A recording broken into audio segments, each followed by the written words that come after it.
Good morning and please welcome back to our channel number 1 happy family.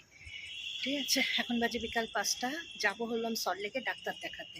কার জন্য doctor সেটা পুরোটা তো দেখতে হবে, না দেখলে বুঝবে কী করে কার জন্য ডাক্তার দেখাতে যাচ্ছি। তা আবার এটাও তোমাদের মধ্যে একটা প্রশ্ন আসতে পারে, এদিকে বলছে গুড মর্নিং আর এখন বলছে আবার বিকাল 5টে, এ আবার কীরকম ব্যাপার। তোমাদের সঙ্গে যেহেতু আজকে আমার সকাল মানে ফার্স্ট কথা শুরু হচ্ছে, ওই জন্য মর্নিং দিয়েই শুরু করলাম। তা চলো তোমাদের সঙ্গে যখন সব কিছু শেয়ার করি, তাই ভাবলাম যে যখন সল্টলেকে যাচ্ছি, ডাক্তার দেখাতে যাচ্ছি, কার জন্য যাচ্ছি পুরোটাই যদি জানতে হয় পুরো ব্লগটা তোমাদের দেখতে হবে। আর প্রতিদিনের মতন বলছি, আমার চ্যানেলটা যদি ভালো লেগে থাকে অবশ্যইভাবে লাইক করবে, শেয়ার করবে আর সাবস্ক্রাইব করতে ভুলবে না। আর যারা আমাকে ভালোবাসো, আমার চ্যানেল ভালোবাসো, অবশ্যইভাবে তো লাইক শেয়ার সাবস্ক্রাইব করবেই। ঠিক আছে, আর সাজানো গোছানো কথা বলতে পারি না, যেরকমভাবে মনে হচ্ছে সেরকমভাবে বলছি। ঠিক আছে, এটাকেই একটুখানি মানিয়ে গুছিয়ে নিয়ে চলতে হবে। তো চলো, ছেলে ওলা বুক করে দিচ্ছে, ওলায় করে সল্টলেক যাব। কোনখানে যাচ্ছি, কোন নার্সিংহোমে, কার জন্য, কোন ডাক্তার, বিস্তারিতভাবে তোমাদের সঙ্গে পুরোটাই শেয়ার করব। চলো পাশে থাকো, সঙ্গে থাকো। আগে ওলা আসুক, আমি আর আমার কর্তামশাই যাই আগে, তারপর ওখানে গিয়ে আবার দেখা হবে। চলো, এই যে এটা হলো আমার কর্তামশাইয়ের অফিস ঘর। এই যে স্বামী নিত্যানন্দ মহারাজ কোথাকার জানা আছে? বলতে পারবো কোথাকার? জয়রামবাটির। ঠিক আছে, কর্মযোগী স্বামী নিত্যানন্দ মহারাজ, ওনার ছবি আমাদের ফ্ল্যাটে আছে, আমার মা বাপির মানে আমার বাপের বাড়ি আছে, সবাইয়ের এখানে। ঠিক আছে, আর বাপি ওনার সংস্পর্শে থেকেই বড় হয়ে ওঠা, ওনার হাত ধরে আমার বাপির মিশনে থাকা, লেখাপড়া শেখা, চাকরি জীবনে পা দেয়া, সব কিছু এনার হাত ধরে। ঠিক আছে, ইনি আমার বাপির অনেকটা জায়গা জুড়ে আছেন। তা চলো, রিপোর্ট দেখেছ অভাগার মতন পড়ে রয়েছে, রিপোর্টগুলো নেব, নিয়ে বেরোবো। ওলা এসে গেছে হসপিটালের কাছে। ওলা চলো,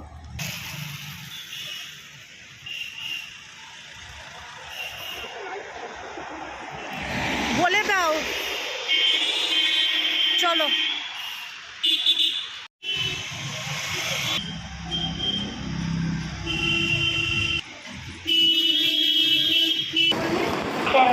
মোহাম্মদ তৌহিদ রানা মিন্টু এতে অ্যাড করে দিন, এতে 1200 টাকা লাগবে। আর এখানে 120 আমি দেখছি খুচরো মিলিয়ে দিতে।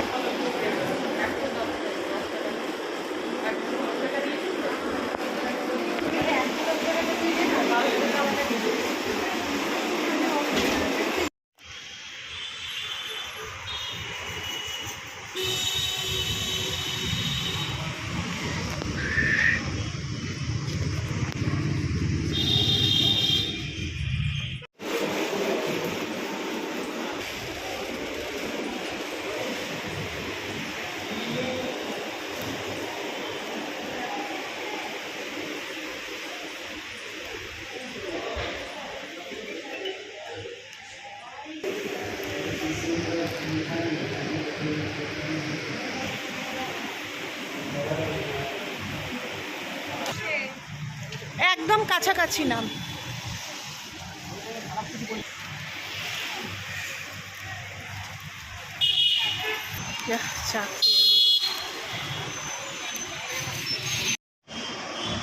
এটা বোঝা যাচ্ছে, ওটা বোঝা।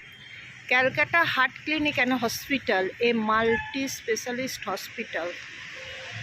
আস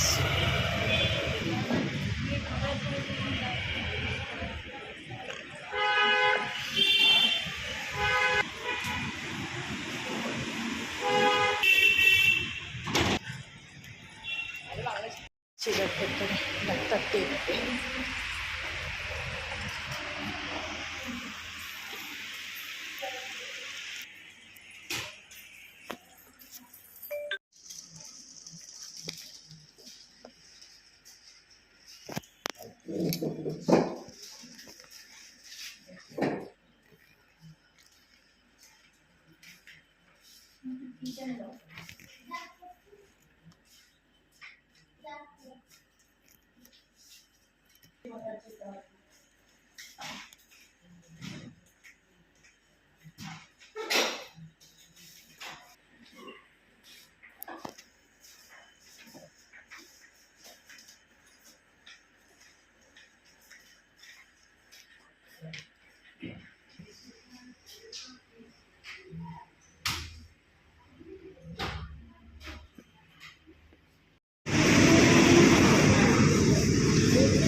ডাক্তার দেখানো কমপ্লিট হলো। এবারে ভীষণ খিদে পেয়ে গেছিলো, ওই জন্য খেলাম একটু চা আর ডিম টোস্ট করে। ছেলে গাড়ি বুক করে দিল ওলা, আসুক, আসলে পরে উঠে সোজা বাড়ি গিয়ে তারপরে সব কিছু বলছি। এইসবে ডাক্তার দেখানো কমপ্লিট হলো, ভীষণ খিদে পেয়ে গেছিলো, ওই জন্য খেলাম একটুখানি চা আর ডিম টোস্ট। চা ডিম টোস্ট খেতে খেতে ছেলেকে বলে দিলাম ওলা বুক করতে। ওলা বুক করেছে, আসলে পরে আগে বাড়ি পৌঁছাই, গিয়ে তারপরে সমস্ত কিছু তোমাদের সঙ্গে শেয়ার করছি। চলো আগে ওলা অব্দি ওয়েট করে নিই।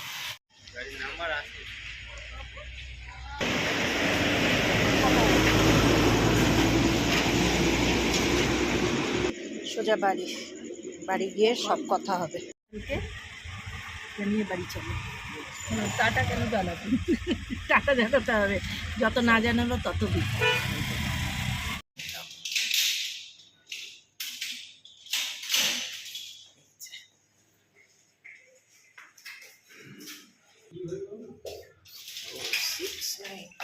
দেরি হয়ে গেল, শরীরটা যদি খারাপ লাগে কি করব?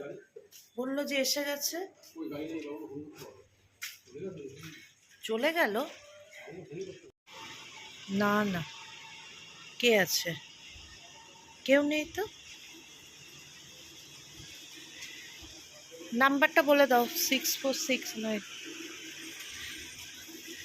ন্যাশনাল মেডিকেল কলেজ যাচ্ছি এমআরআই করাতে। রেডি হয়ে গেছি বললাম, রেডি হয়ে যাব। আর ড্রেস তো দেখলে এই পরেই যেতে হবে।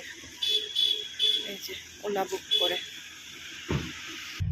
মাকে বলে দিই তা না, মা বেরিয়ে গেছি। হ্যাঁ, পার্ক সার্কাসে। ফাল্গুনি আন্টি কালকে কি একটা বলে, না রে সেখানে নয়।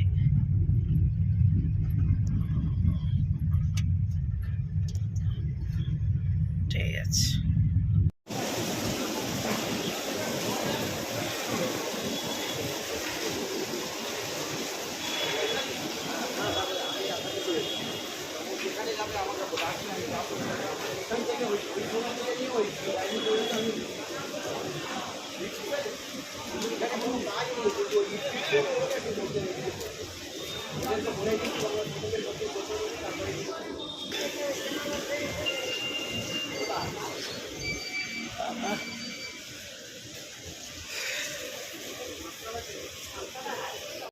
আচ্ছা,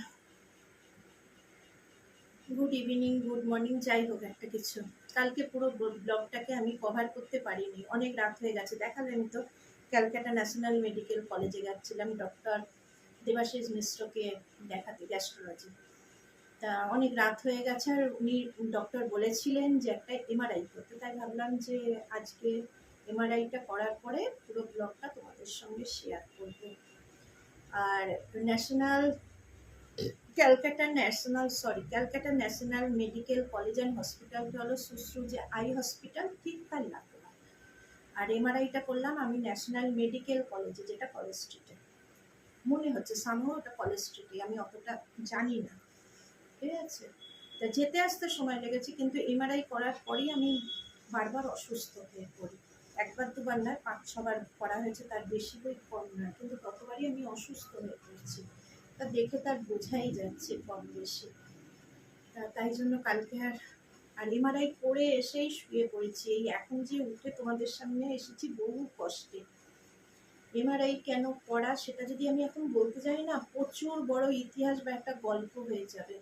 ওটা অন্য কোনো দিন তোমাদের সঙ্গে শেয়ার করবো। ওটা 2017 অ্যাপেলোর একটা ঘটনা আমার সঙ্গে হয়ে যাওয়া। হয়তো কিছু ভগবানের কাছে পুণ্য করেছি বলে আজ তোমাদের সামনে শর্টস বা ডেলি ব্লগ দিতে পারছি। ঠিক আছে, পুণ্য করেছি বলে আজকে আমি বেঁচে আছি, সুস্থ আছি। আর কিছুটা হলো আমার বাবা মা, আমার হাজবেন্ডের অশেষ অশেষ আশীর্বাদ। আমার বাবা মায়ের হাত আমার মাথার উপরে সবসময় রয়েছে বলে আমি আজকে সুস্থ। তা তোমরাও সবাই ভগবানের কাছে বলো যেন আমার বাবা মাও অনেক অনেক দিন যেন সুস্থ থাকে। হাজবেন্ড তো আছেই, সঙ্গে তো থাকবে, হাজবেন্ড ছেলে তো সঙ্গে থাকবে, বাবা মায়েরা। আর তার সঙ্গে আছো আবার যুক্ত হয়েছো তোমরা। তা তোমরাও চেয়েও যেন দিদি বা আন্টি সুস্থ থাকে, ভালো থাকে। এর বেশি আর কিচ্ছু করতে পারছি না, আমার খুব কষ্ট হয়ে যাচ্ছে। অনেকে মনে করবে এমআরআই করলে কিন্তু আন্টি বা দিদি কেউ শরীর খারাপ হয় না। আমি অনেকভাবে অসুস্থ, ঠিক আছে, অসুস্থ হলেও কিন্তু মনের দিক থেকে আমার অনেক জোর। ওই জন্য তোমাদের সামনে থাকতে পারছি, শর্টস করতে পারছি। ঠিক আছে, যদি নিজেকে মনে করি আমি অসুস্থ না, তাহলে আমি একটা দিনও বিছানা থেকে আর উঠে দাঁড়াতে পারবো না।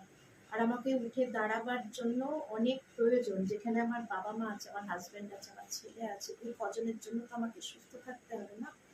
তোমাদেরও তাই। আর কথা বলছি না, কষ্ট হয়ে যাচ্ছে নিঃশ্বাসে। আজকের জন্য টাটা, সবাই সুস্থ থাকবে, ভালো থাকবে। আবার অন্য কোনো দিন, আমি একটু সুস্থ হয়নি, অন্য কোনো দিন অন্য কোনো ব্লগ নিয়ে নাম্বার ওয়ানে হ্যাপি ফ্যামিলি আবার প্রেজেন্ট হবে। ততক্ষণের জন্য সঙ্গে থেকো, পাশে থেকো। টাটা।